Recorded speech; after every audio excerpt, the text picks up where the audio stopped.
makers of Camel cigarettes present Dick Powell as Richard Diamond, private detective.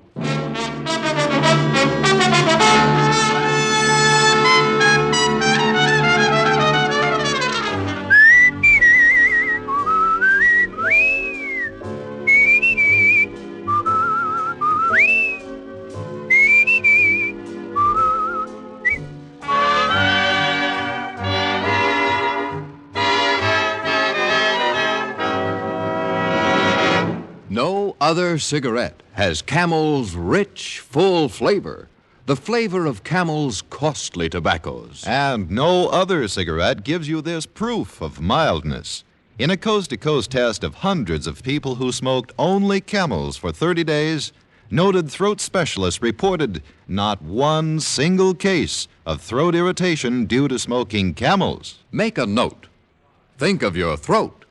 Try Camels.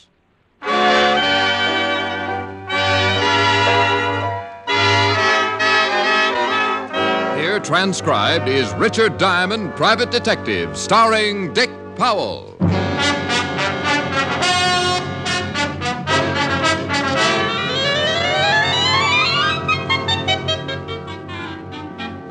Now, in my business, I run into a lot of people, make a few friends, and a lot of enemies. I remember a few weeks ago when one of those friends walked all the way over from 31st Street to tell me about his trouble and leave me a share of it. His name is Angelino Giuseppe, and he runs a butcher shop. Little guy with a big, broad stomach and a smile to match. I met him when I was on the force. He used to stop in and buy some cold cuts or a pound of bacon. I liked his smile, and I always hung around for one of his bad jokes. But when he came into my office that afternoon, pushing his big stomach in front of him, I spotted trouble right away. The smile was gone. Well, Angelino. Hello, Mr. Diamond. Haven't seen you in a long time. Come stai? Sto male. Well, I can tell. Now, what's the trouble? The pig's knuckles got arthritis? Pig's no. That's better now. That's more like my answer. You always kidding. You make it easy to smile. Yeah? Accetti. Grazie. All right, Angie, let's have it. What's wrong? Well, I'm going to ask you to do something. I can't pay you. We'll talk about it later. You can take it out in a trade. That'll run into a lot of ham hocks, Angelino. Well, I want to pay you. Well, I can always throw a barbecue. Now, tell me about it. Well, you see, it's like this. I come to you as a sort of a representative from all the other butcher shops, the independent ones. I see. I ain't the only one that's worried, so all the butchers got together last night and decided to do something about it. All of the independent butcher shops? That's right. Every week, a couple of guys come around and collect. Now, if we don't pay, we get our shops bust up, and if that ain't enough, we get our heads busted too. Look, see? I still got 3 stitches right here in the top of my head. Oh, I see. Well, it's a nice job. Doctor must have used a loom. Well, I got this last week when these 2 guys came for the money. I couldn't pay, so one of them hit me with a blackjack. Oh, that's too bad. What about the law, Angelino? That'd give you the right kind of protection. Well, we discussed that at the meeting, but we decided it was too dangerous. We've been warned. If we go to the police, we get hurt bad.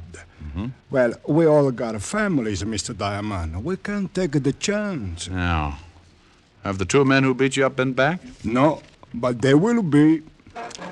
Okay, let's go. Well, we're going someplace? Yep, we are going someplace. You don't know it, Angie, but you just hired yourself a new assistant. I have? You certainly have. Come on, I want you to show me how to carve a lox.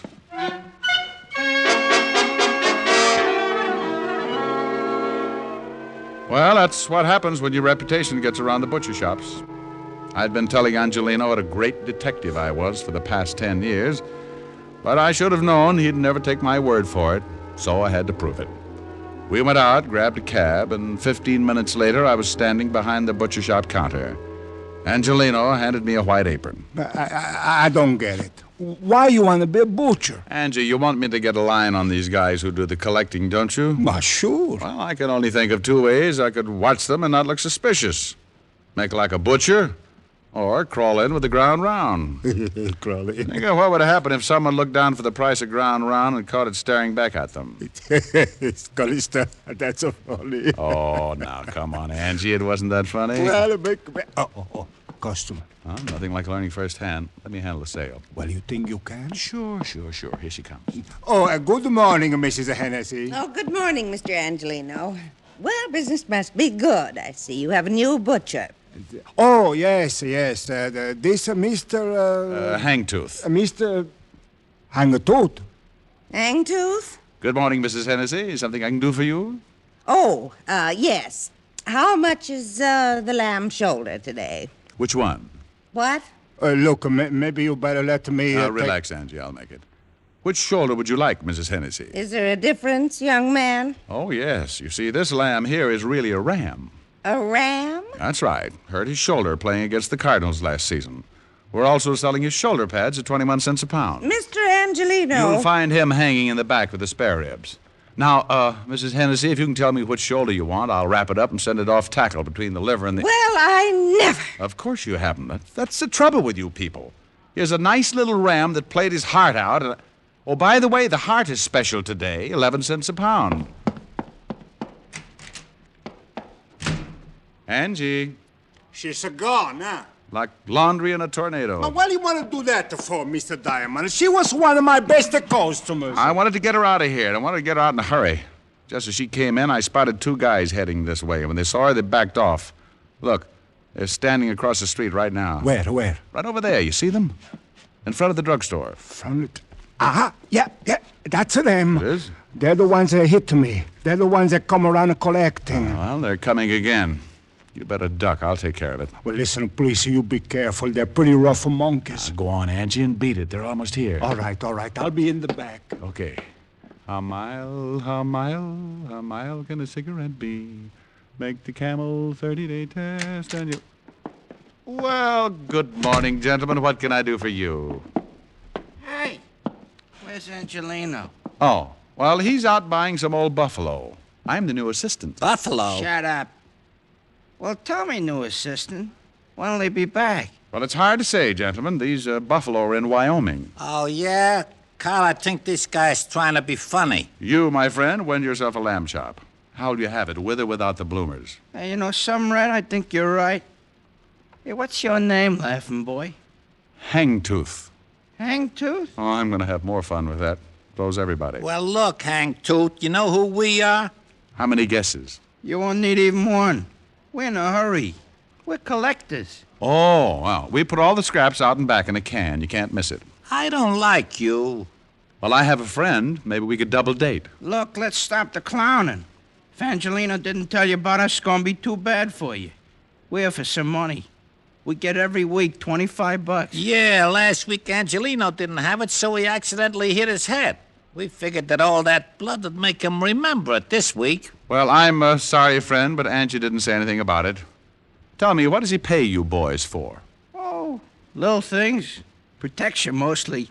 You see, if he paid us last week, he wouldn't have hit his head. You know something? I know a big, fat cop who would just love to hear all about this protection Angie's paying you for. You do, huh? Yeah, I do, huh? Well, look, seeing as how you're a new boy around here, maybe we ought to tell you first. Why don't you do that? Yeah, let's go in the back. I like it here. I listen better. Oh, you do, huh? Is that all you guys can say? Now get out from behind that counter. I want to explain the thing to you. Yeah, go on, Red. Explain it to Mr. Hagtooth. Hangtooth. You'll have to partner me, don't hear so well. How's your hearing, Hangtooth? Depends on what I'm listening to. Well, listen to this real good. Seeing as how you're working for Angelino, you're gonna need protection, too. So let's have the $25. I want to know what I'm buying. Oh, sure.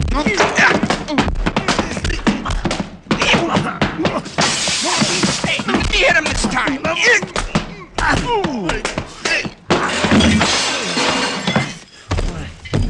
Hey, a rough one. Yeah, you're bleeding. Yeah. Want to get rough, hang tooth? Hey, you're liable to kill him. Yeah. Let him alone. Hey, we better get out of here. Yeah. We'll come back for Angelino later.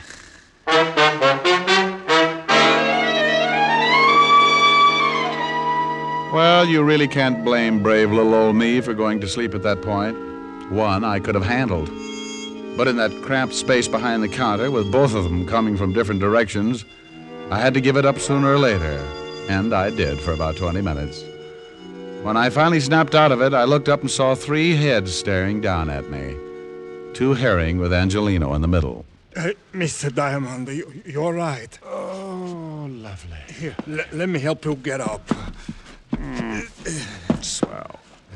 Now, look for my eyes, will you, Angie? I didn't know what to do.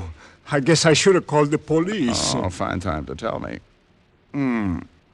Let me sit down. When I thought about calling the police, I also thought about my family. Those 2 men might beat up my family just like this. Yeah, I guess you're right. Mr. Diamond, please, you better forget about this. It's too dangerous. When they come back, I'll pay them the money and nobody gets hurt. Look, Angie, I can understand why you're scared. Those 2 headhunters aren't kidding, but you can't let them get away with it. I can and I will. I ain't taking no more chances. First they bust up my shop, and then they bust up me, and now you. No thanks, I got enough. Okay, Angie, but not me. What are you going to do? Well, I got a sore face and a nasty disposition. I won't get back to normal until I find those 2 guys and tie their necks in a bow.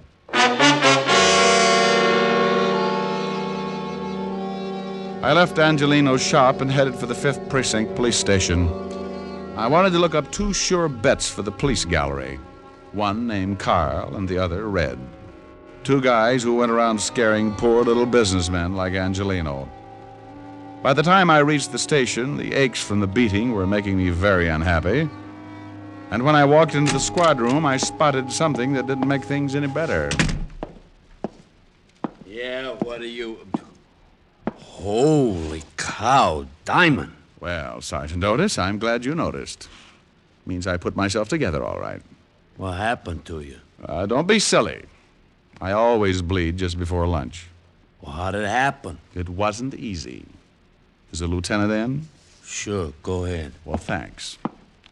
Say, Otis, when are you going to start shaving in the morning? Why? What's wrong? Your 5 o'clock shadow is 4 hours fast. Oh. Hiya, Walt.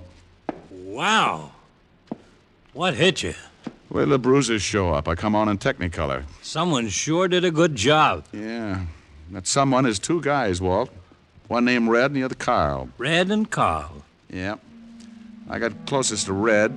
Name matches the hair, busted nose, about 190, very nasty with a sap. And Carl? Dark, greasy, well-dressed if you like the type. Big boy with a scar under his right eye.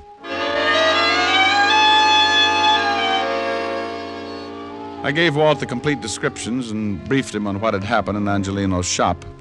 We went down to the mug file and started going through pictures. 20 minutes and 8 dozen charming photographs later, I found what I was looking for. I showed them to Walt, and he said, "Oh, you know 'em?" Yeah, Carl Tate and Red Dillon. Here's the package. Dozen arrests, half a dozen convictions between them. Very impressive. Couple of muscle men. What do they go after you for? I've been pulling a protection racket on some of the independent butcher shops. Who do they work for? He used to work for Jack Arno before he got sent up. I know they're not working this setup alone. It's too big. No, there wouldn't be. Hey, Tiny Easter's in town. Tiny Easter? Oh, used to be Arno's right-hand boy. That's right. Came in about a month ago. I'd love to get something on him. Nobody's ever been able to nail him. Well, it adds up. Easter worked for Arno, and so did Carl Tate and Red Dillon. Well, we can't pick him up just because 2 of his boys worked you over. He'd just say they weren't his boys. I don't want him picked up. I want Carl and Red. If Easter goes along with the deal, you can have him. What are you going to do? Get cleaned up and pay Mr. Tiny Easter a visit. What's his address? He's got an office on East 48th Street, 804. Thanks, Walt.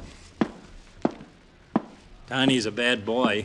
I'll take along my .38 just in case I have to spank him. I left Walt, went back to my office, took a clean shirt out of the closet, washed up. Locked up again, went down to the street.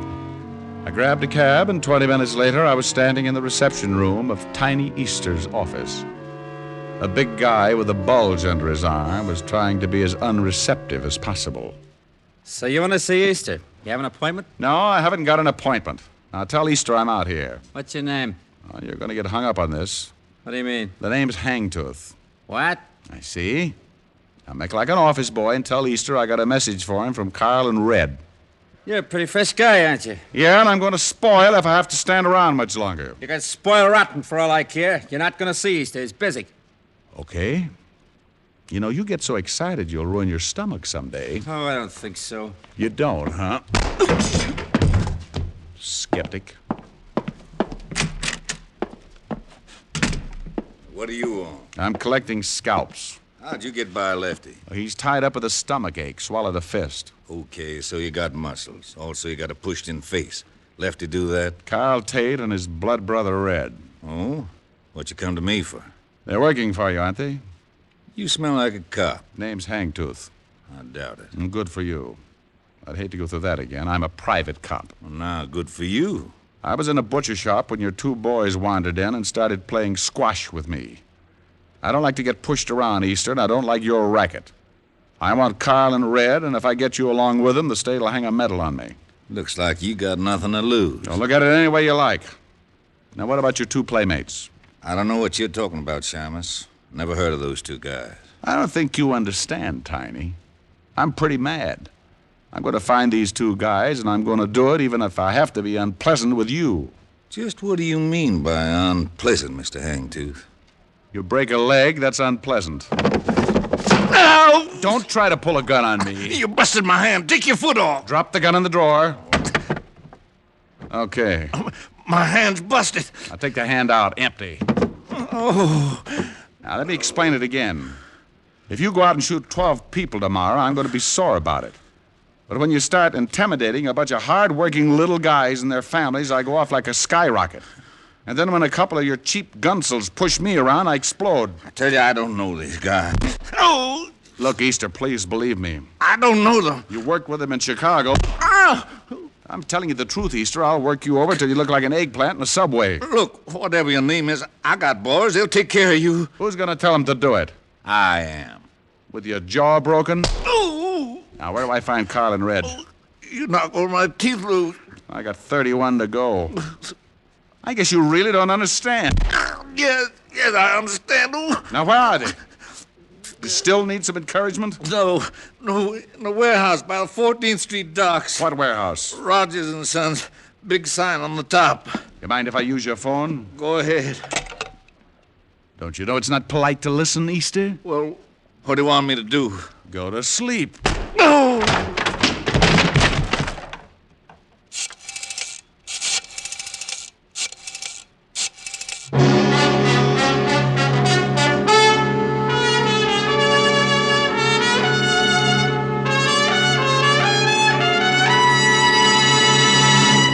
Before we continue with Richard Diamond, here are a few words about smoking enjoyment. More people smoke Camels than any other cigarette. That's right. More people smoke Camels than any other cigarette. Behind Camel's great popularity are the two things that mean steady smoking enjoyment: flavor and mildness. No other cigarette has the rich, full flavor of Camel's costly tobaccos that are properly aged and expertly blended. And no other cigarette gives you this proof of mildness. In a coast-to-coast test of hundreds of people who smoked only Camels for 30 days, noted throat specialists reported not one single case of throat irritation due to smoking Camels. Make your own Camel 30-day test. The sensible test, based not on a puff or a sniff, but on day-in, day-out smoking. You'll see how flavorful Camels are and how well Camels get along with your throat, pack after pack. How mild, how mild, how mild, How mild can a cigarette be? Make the Camel 30-day test and you will see. Smoke Camels and see. And now back to Richard Diamond, Private Detective, starring Dick Powell.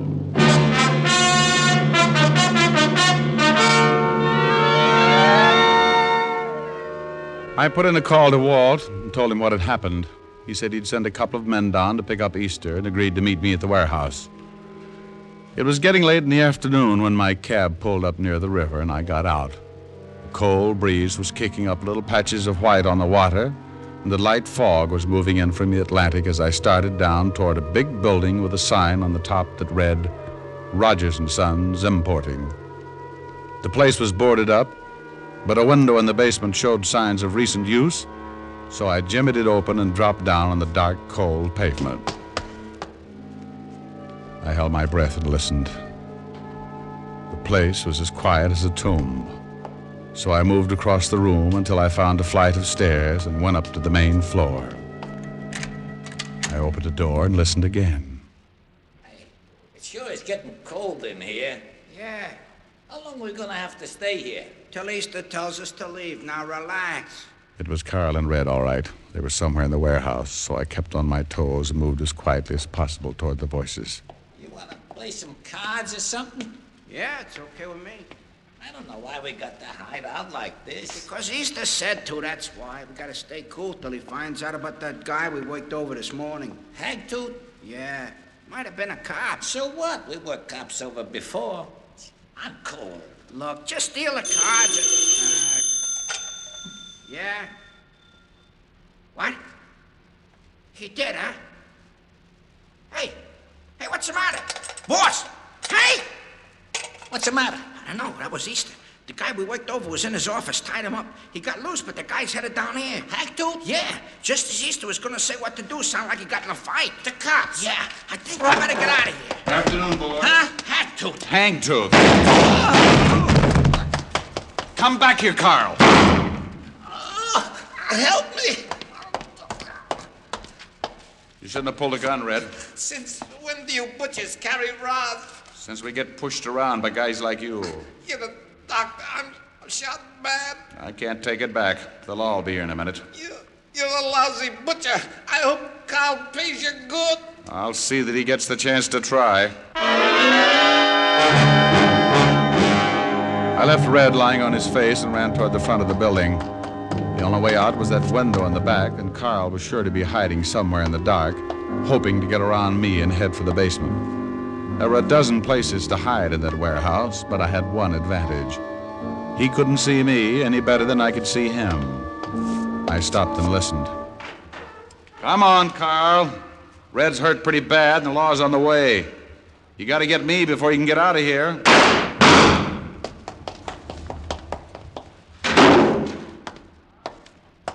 Carl! Come on, Carl, give it up. You're stuck and you know it. Carl! I had his position pretty well spotted. By his gun flashes, I could tell he was edging his way toward another large pile of packing cases. I moved off to my left, still keeping his approximate position in line with my gun barrel. It was my idea to circle him, but something changed my mind. A metal ladder stretched down from the ceiling and led up to a catwalk overhead. I went up, one rung at a time, half-turned to keep Carl in line in case he made a break. After what seemed like hours, I reached the catwalk and started crawling on my hands and knees toward Carl's position. I was nearly over him when I heard the door open. Rick! Lieutenant? Yeah? Here's one of them. He's shot up pretty bad. Rick? Come on, Otis. Maybe he's up that way.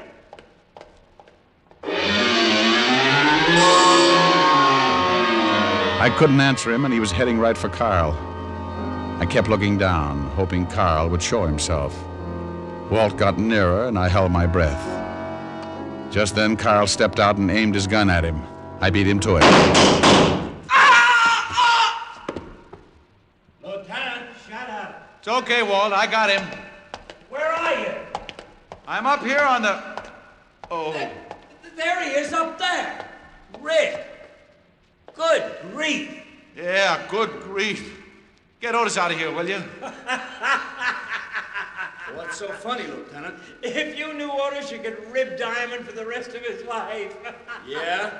Walt. Come on, tell me what it is. Walt? Okay. Get out of here, Otis. Oh, Lieutenant. You heard him, Otis. Now beat it. Yeah, go on, Otis. Oh, gee, Lieutenant, won't you even... No, he won't. Now you beat it. It's real funny, isn't it? It sure is. I just saved your life and you stand down there and you... Oh. Well, don't look down. Get the fire department. Don't you ever think about these things before you start climbing ladders? Well, it was the only way I could get in a position to shoot. I just didn't think. For a guy who can't stand high places. Walt. Well, it's your own fault. Fault, smalt, get me down. I'm getting dizzy. It's only about 50 feet to the floor. Walt! Great big boy like you. If you don't get the fire department... Okay. Oh, you big fat ox. I hate you.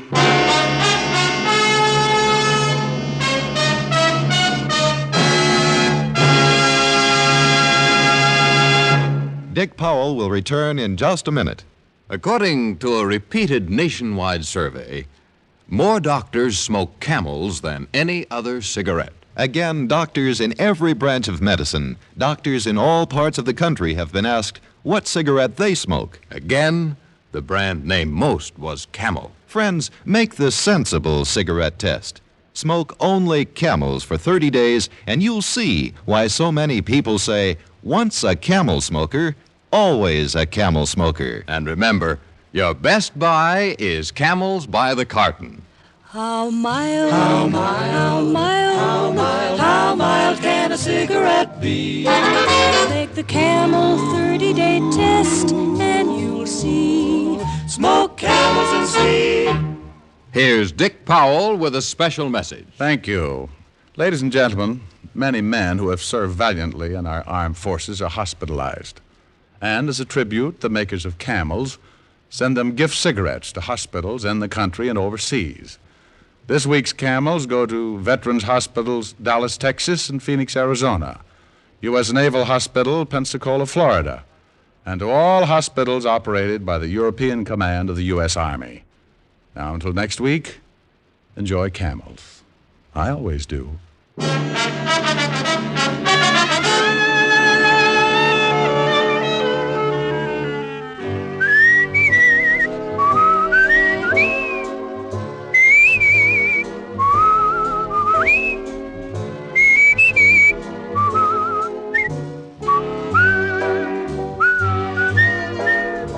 Dick Powell can now be seen starring in the RKO film Cry Danger. Tonight's adventure of Richard Diamond was written by Blake Edwards with music by Frank Worth. Our director is Helen Mack. Featured in the cast were Virginia Gregg, Wilms Herbert, and Arthur Q. Bryan.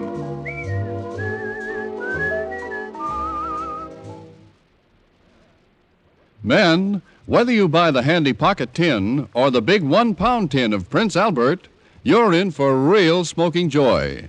PA's Choice Tobacco has a rich taste and delightful natural aroma.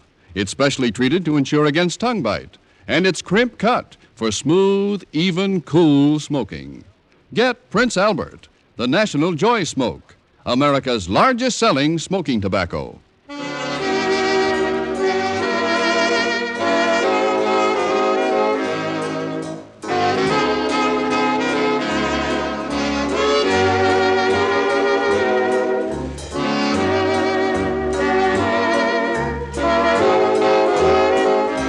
Listen next week for another exciting transcribed adventure of Richard Diamond, starring Dick Powell.